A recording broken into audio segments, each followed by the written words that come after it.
안녕하세요. 매일 새로운 사연을 전하는 읽어주는 사연 라디오입니다. 구독과 좋아요, 많은 공유 부탁드립니다. 오늘의 사연 시작하겠습니다. 안녕하세요. 이혼을 생각하고 있는 30대 여성입니다. 제 얼굴에 침 뱉기 같아 부끄러운 얘기지만 전에는 주변에서 결혼하고 금방 이혼하는 부부들 이야기가 들려올 때면 왜들 애시당초 결혼할 때 좀 신중하게 하지? 얼마나 살았다고 이혼을 한다고 드는 걸까? 참 경솔하다 그런 생각을 했었거든요. 그런데 참 웃겨요. 저도 그런 사람들 중 하나가 된 걸 보면 말이죠. 이래서 사람이 남의 일에 함부로 이러쿵저러쿵 하면 안 되나 싶기도 하고, 남편하고 이혼을 결심한 건 당연히 남편이 제일 문제지만, 그래도 굳이 따지자면 시부모님 때문이라고 생각해요. 처음부터 그분들이 당신 입으로 하신 말씀만 잘 지켜주시고, 억지만 쓰지 않으셨더라도 제가 이렇게 나가떨어지진 않았을 것 같거든요. 네, 제가 먼저 이혼을 요구한 건 맞지만, 솔직히 시부모님도 그렇고 남편도 그렇고 저를 어지간히 못 살게 굴었어요. 제정신 박힌 여자면 제가 아니라 누구라도 이혼 소리가 나오게끔 말이죠. 그리고 그 부분은 지금도 참 이해가 안 돼요. 막말로 제가 나간들 제 자리에 들어오겠다는 또 다른 미친 엑스가 있었던 것 같지도 않은데 왜 어떻게든 잘 살아보려던 저를 이토록 질리게 만들었는지 말해요. 남편하고는 소개팅으로 만났어요. 그때 제 나이 29, 남편 나이 33 둘 다 적은 나이는 아니었죠. 그러니까 말이 좋아 소개팅이지 솔직히 결혼도 아예 생각이 없었던 건 아니에요. 적어도 저는 그랬어요. 그래서 소개받을 당시 속물 같지만 나름대로 소개팅을 주선해준 지인을 통해서 남편의 스펙도 어느 정도는 파악을 하고 나갔습니다. 어느 대학을 나왔는지, 어느 회사를 다니는지, 키는 얼마나 큰지. 말이 나왔으니 말이지만 소개팅이라는 자리가 누군가는 밥이나 한 끼 먹으러 간다고 가볍게 생각하라지만 그게 그렇게 안 되거든요.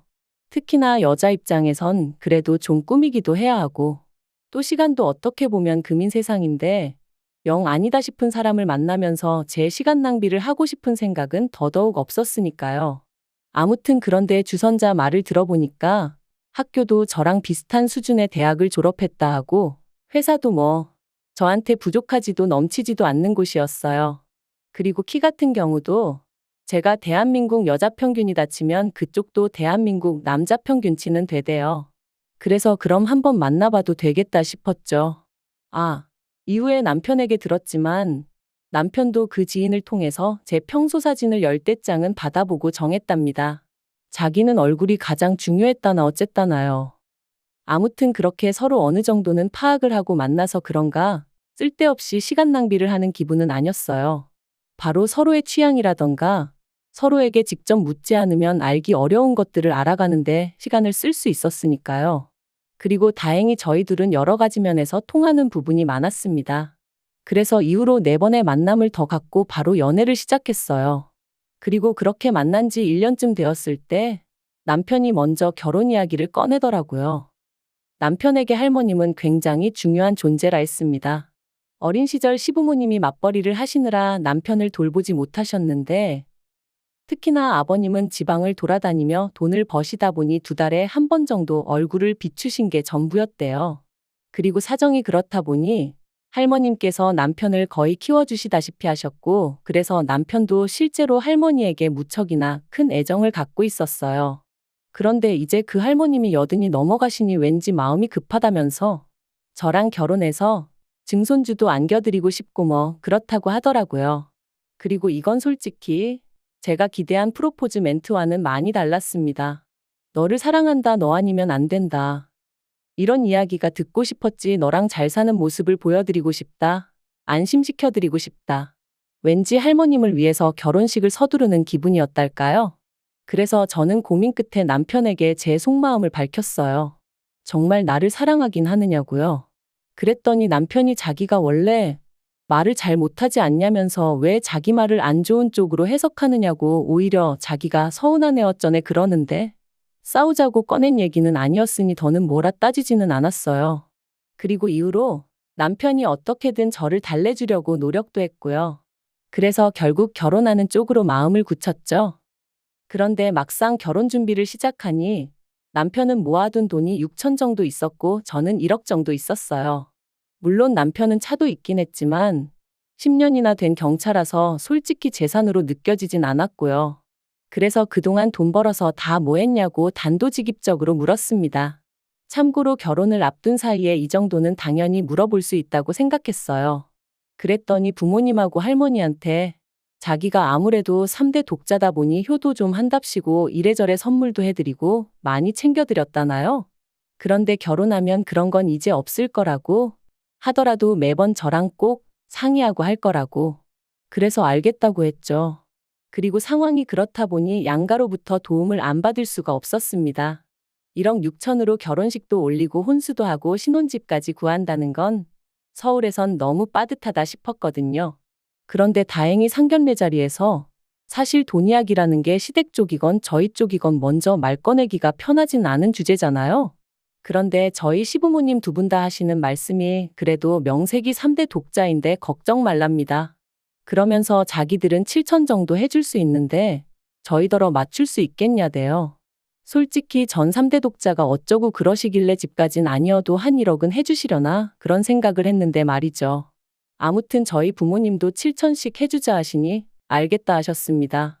그래서 계산해 보니까 이래저래 3억이고 거기에 부족한 건 대출 좀 받으면 되겠다 싶대요. 그런데 결혼식을 한 달 앞두고 시부모님이 일방적으로 기도 안 차는 말씀을 하셨습니다. 주기로 한 7천을 못 주게 되셨다는 거예요. 그리고 그 이유는 더 황당했는데 아버님한텐 결혼 안 한 여동생 그러니까 저한텐 고모님이 계셨거든요. 그런데 그 고모님이 갑자기 네일 가게를 차린다며 돈을 좀 보태달라고 했고 그래서 일단 급한 대로 그쪽에다 5천을 보내주셨다나요? 어이가 없었죠.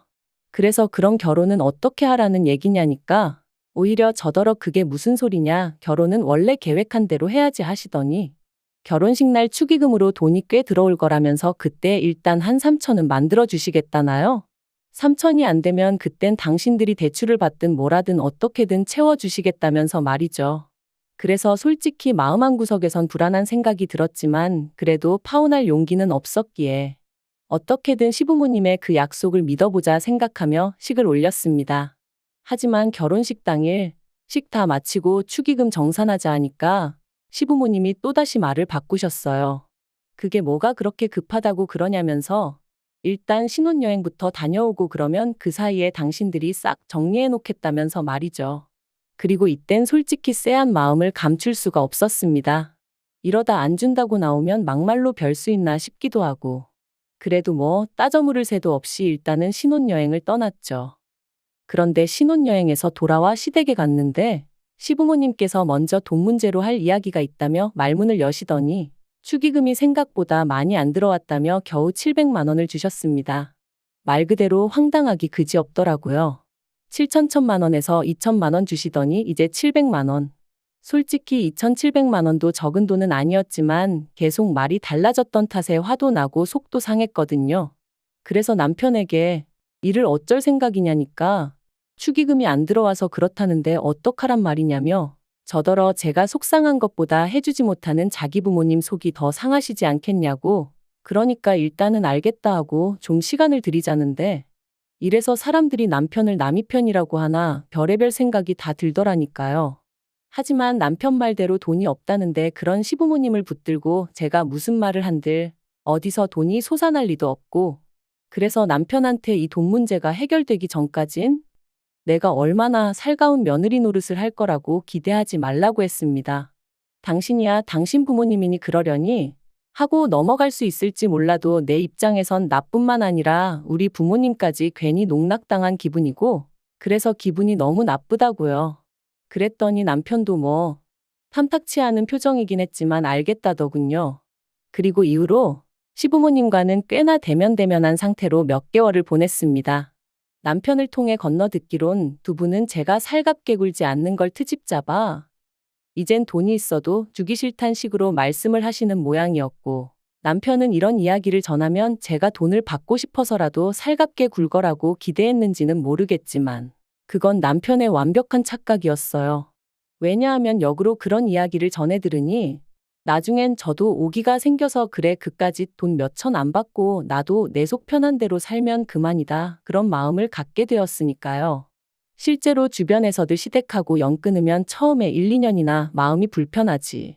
나중엔 하나도 신경 쓰이지도 않는다고 걱정할 거 없다고 하던걸요. 그런데 그렇게 지내던 중 정말 황당하고 어처구니 없는 일을 겪었습니다. 저는 외국계 기업을 다니고 있는데 저희 회사의 경우 쓰지 않은 휴가는 다음 해로 이월을 시킬 수가 있어요.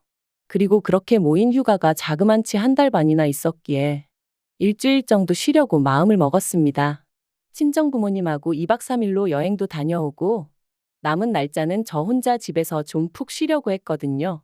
그런데 어이없게도 이런 제 계획과는 상관없이 남편이 제가 휴가라는 이야기를 시부모님께 전했고 시부모님이 그럼 마침 잘 됐다면서 남편의 할머님을 저희 집으로 모시겠다고 통보를 해오시대요. 게다가 남편까지 할머님은 자기 부모님과 달리 저한테 뭐 실수하신 것도 없으니 잘해드릴 수 있지? 그러는데 어이가 없었죠. 그래서 나는 그렇게 못한다 했네요. 나랑 사전에 이야기가 된 것도 아니고 난 나름대로의 계획이 다 있으니까 할머님을 그렇게 모시고 싶으면 당신 휴가를 쓰던지 하라고 나한테 이렇게 무턱대고 할머님을 맡기지 마라고 딱 잘라 거절을 했어요. 그랬더니 이제 시부모님도 남편도 난리가 났습니다. 편찮으신 분을 상대로 여기로 모시겠다 했다가 다시 저기로 가시라고 했다가 그게 무슨 짓이냐면서 말이죠. 제 입장에선 정말 억울해 미치겠기에 남편더러 그러니까 당신이 휴가를 내고 일주일 동안 할머님 곁에 있으라 했는데 그러면 남편은 자기가 어떻게 휴가를 일주일이나 내냐면서 그럼 자기 잘린다는 소리나 하고 있고 정말이지 계속 같은 이야기의 반복이었어요. 사실 제가 할머님과 있는 걸 극도로 거부감을 나타냈던 이유는 할머님이 치매도 있으신 데다가 저보다 키도 덩치도 크셨거든요. 그렇다 보니 엄살이 아니라 체력적으로 감당할 자신이 없었습니다. 실제로 어머님은 할머님한테 머리채도 잡아뜯기신 적도 있다고 했으니까요. 그런데도 이번만큼은 남편도 제 편이 아니었습니다. 서운하네 어쩌네. 그래서 결국 알겠다고 일단 친정 부모님과의 여행을 다녀오고 이후로 할머님과 어디를 모시고 가는 건 어렵겠지만 그래도 한 집에서 봐드리긴 하겠다. 그리고 이때만 하더라도 저는 시부모님이 지방에 일이 있어 가셔야 한다고 그래서 저한테 부탁하시는 줄 알았거든요. 그런데 이것도 어이없어요. 나중에 알고 보니까 두 분이 저한테 할머님을 맡겨놓고 두 분도 그동안 너무 힘들었다며 여행을 다녀오신 거 있죠. 아니 그런 이유라면 아들인 남편한테 말씀하셨어야지. 어떻게 상의도 없이 저한테 그러실 수가 있는 건지. 아무튼 그런 연유로 할머님과 함께 있었는데 문제는 아니나 다를까 첫날부터 할머니가 얼마나 저를 힘들게 하시던지요. 특히나 저희 집에 모시고 나서야 할머님이 혼자 거동 자체가 어려우시다는 걸 알게 되었습니다. 이때 살짝 어머님도 고생이 많으셨겠구나 그런 생각을 아닌 게 아니라 하긴 했고요. 그리고 3일째 되던 날 기어이 일이 벌어졌어요. 할머니가 부엌에 물 들어가는 저를 냅다 밀치셨거든요. 그래서 제가 엉덩방아를 찍게 되었는데 그걸로 허리가 어떻게 된 건지 이후로 움직일 때마다 말 그대로 정말 허리가 뒤틀리는 것 같대요. 그러니 저도 모르게 몸을 사리게 되었고 그러다 결국 이번엔 할머님이 화장실로 가시다 넘어지셨어요. 그런데 이 일을 알고는 남편이 말 그대로 쌩난리를 치더라고요. 어떻게 편찮으신 어른 한 분을 모시질 못해서 이 사단을 만드느냐면서. 제 입장에선 너무 서럽고 화도 났어요. 정작 제가 다쳤을 땐 나이도 젊으면서 엄살 부리지 말라 괜히 약한 척하는 거냐 그런 소리나 해댔거든요. 그래서 저 때와는 상반된 남편의 반응을 보니 얼마나 정이 떨어지던지. 그래서 그 길로 친정에 왔어요.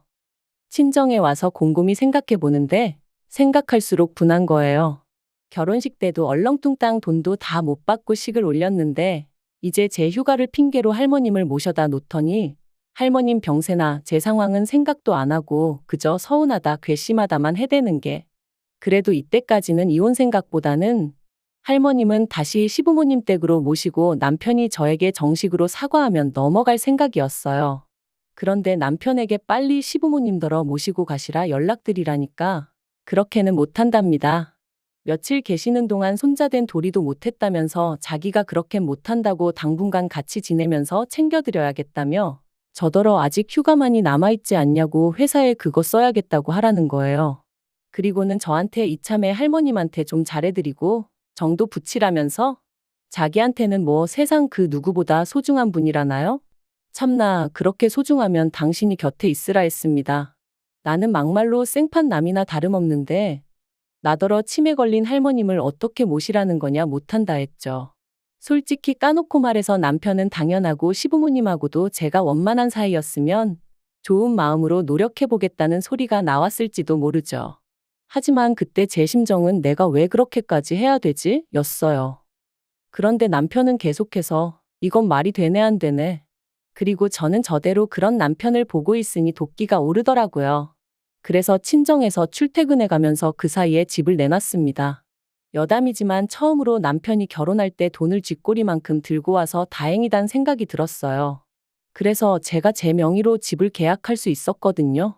아무튼 부동산에다가 금매로 내놓고 또 타이밍 좋게 사겠다는 사람이 나타나서 남편에게 집 팔았으니 그런 줄 알고 할머님 모시고 나가라 했습니다.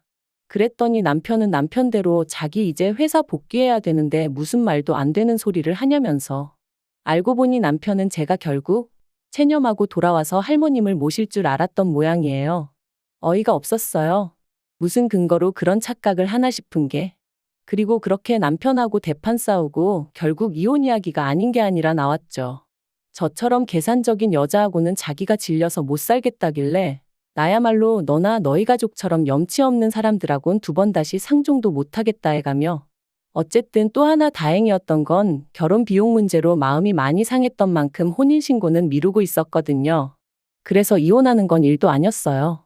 다만 남편이 자기가 결혼할 때 들고 온 돈을 고스란히 돌려달라길래 그걸로 또 한바탕 소란이 있긴 했었지만요. 남편은 저랑 헤어지고 자취방을 구한 듯 했고 할머님은 시부모님 댁으로 가신 눈치예요. 남편이 저 때문에 할머님 건강만 악화되셨다며 책임을 묻겠다길래 그러라 했는데 뭐 아직까지 이후로 들려오는 소식은 없네요. 저희 헤어질 때 시부모님도 당연히 난리셨어요.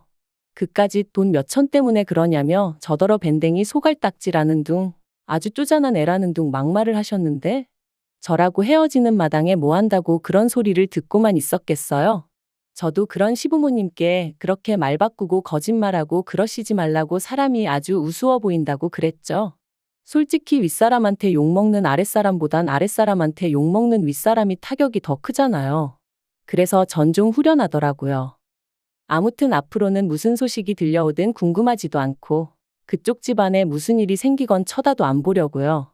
생각해보면 돈 몇 푼 가지고 장난칠 때부터 알아봤어야 하는데 그래도 그놈의 정인지 사랑인지가 뭐라고 믿어보려고 한 제가 멍청했던 걸 누굴 탓하겠어요.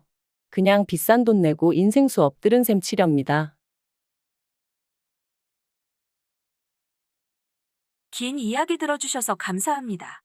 오늘의 사연은 여기까지입니다. 구독과 좋아요, 알람 설정해주시면 앞으로 더 좋은 사연으로 찾아오겠습니다. 감사합니다.